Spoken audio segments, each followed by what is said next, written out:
पुण्यात्माओं, आप एक पेट के लिए, रोजगार के लिए, निर्वाह के लिए अपने बेटा और बेटियों को 15-20 वर्ष तक फ्री छोड़ देते हो और कहते हो कि बेटा खूब अपना शिक्षा ग्रहण करो, ट्यूशन भी लगवा लो, सारा कुछ करते हो, पैसा भी लगाते हो, समय भी उनको पूरा देते हो, और फिर बाद में क्या मिलता है? 10% स्टूडेंट्स को 20% मुश्किल से कोई नौकरी रोजगार प्राप्त होता है ना, बाकी वही काम करते जो हम डेली कर रहे होते हैं, पहले कर रहे होते थे। अब वो तो केवल एक पेट के लिए और केवल इस समय वर्तमान के लिए, और हमने जब ये ज्ञान होगा आप जी को कि आगे कहर टूटेगा आपके ऊपर, इस जीव के ऊपर दुख तो आगे आवेंगी, अब तो रोटी का रोड़ा है बस, और ये परमात्मा की शरण में पाछे ये नहीं रहेगा। ये आप विशेषकर नोट कर लेना, इस समर्थ की शरण में आने के बाद आपको निर्वाह की चिंता नहीं रहेगी, इतना दे देगा, याद रखोगे।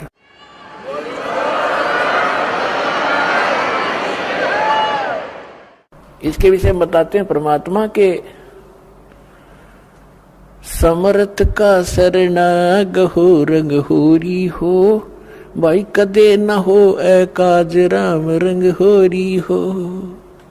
समर्थ की शरण गहो, और कभी कोई आपका अकाज यानी कोई भी आपत्ति, ऐसी दुर्घटना आपके ऊपर कभी नहीं होगी। और कोई संस्कार का दुख आवेगा तो परमात्मा ऐसे टाल देगा, आप सोच भी नहीं सकते। फिर क्या बताते हैं कि जो इस परमात्मा की शरण में आ जाते हैं, जो भक्त संत, वो फिर उनके लिए किसी चीज की कोई समस्या नहीं रहेगी। आप देखना, जिन भक्तों ने सच्चे दिल से ये भक्ति कर रखी है और जिनको 4, 5, 10 वर्ष हो गए हैं, दास को पता है उनकी उसमें क्या स्थिति थी और आज उनके कितने सुख दे रखे हैं। तो इसलिए इस परमात्मा की शरण में आने के बाद आपके भाग में ना होगा वो भी सुख देगा। ये समर्थ है। सतगुरु हाथ लेखनी सब बहिया, इस परमेश्वर के हाथ में कलम है और बही माने आपके मस्तक में लिखने वाला जो कागज है वो भी इसी के पास है, ये जो चाहे लिख देगा। तो इसलिए दास ये प्रार्थना करना चाह रहा था कि आपने इस आध्यात्मिक यूनिवर्सिटी में ज्यादा अटेंडेंस करनी चाहिए और यहाँ से सीडी वगैरह ले जाके घर अपना बच्चों को दिखावे, रिश्तेदारों को सुनावे और आप भी घनी अच्छी तरह सुने, तो फिर आपको यहाँ का भी सुख मिलेगा, संसारिक सुख आपको इतने देगा, आपने हाथ जोड़ना पड़ेगा भगवान का आगे, क्योंकि आपको ज्ञान हो जाएगा इस माया का करेंगे कि ये तो हमें डुबो दी गया लास्ट में। इस दास के साथ ये घटा हुआ सा कुछ, तब दास कॉन्फिडेंस से आपसे कह रहा है। तो पुणात्मा इतनी माया प्रारंभ कर दी थी दाता ने देनी, हाथ जोड़ दिया, रोया बैठ के। अगर दाता आप तो कह रहे थे दुश्मन है और ये फिर देने लगे आप, तो बाद में इस नौकरी को त्यागना पड़ा परमात्मा के प्रचार के लिए। तो कहने का भाव ये है कि जिस वस्तु के लिए आप भटक रहे हो, एक रोजगार, रोटी और छोटे मोटे दुख आप पर आए हुए हैं, ये तो छू मंत्र कर देगा आपके, पर करेगा जब जब आपकी सीधी नीयत हो जाएगी। अब तो आपको आदत पड़ रही है कहीं चले झाड़ा लवाया हूं, बस दुख हो रहा है, महाराज जी कुछ बता दे, हम उसका कर दर जा, वो अपना राज्य हम अपना राज्य।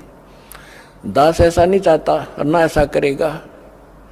आपको सुख देंगे लेकिन आपकी यहाँ अटेंडेंस लगवाएंगे ताकि आपको ज्ञान से परिपूर्ण करें, ताकि फिर आपके तो एक सुख हो गया, मान लिया आप चले गए, अगर 20 और होंगे आपके ऊपर अगर यहाँ से टल गए। तो दास आपको ये बताना चाह रहा है कि इसमें समय घना दो और ध्यान से सुनो इस आध्यात्मिक लेक्चरों को, इन प्रवचनों को, और आपके कंठस्थ याद हो जाएगी। जैसे रामायण महाभारत हमने गोटरिया की थी, कितने दिन तो सुनते आ रहे थे, 1 से 2 से हजारों से वही कथा सुनी।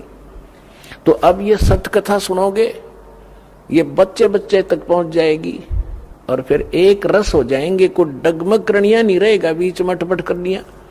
तो आपको जितने यहाँ आते हैं, दास ये चाहता है कि आपको इतना परिपक्व कर दूं इस ज्ञान से कि काल ने जो अज्ञान भर रखा है अन्य समाज में, उसके साथ संघर्ष करो और उनको अपने पक्ष में कर लो। लास्ट में होना पड़ेगा उनको, क्योंकि वह अज्ञान है।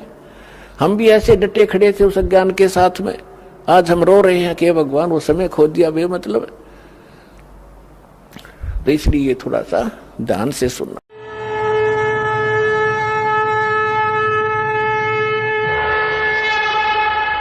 परमात्मा बंदी छोड़ कहते हैं भाई भक्ति करा करो गणी गणी, और ये समय ये दाव फिर नहीं लगेगा।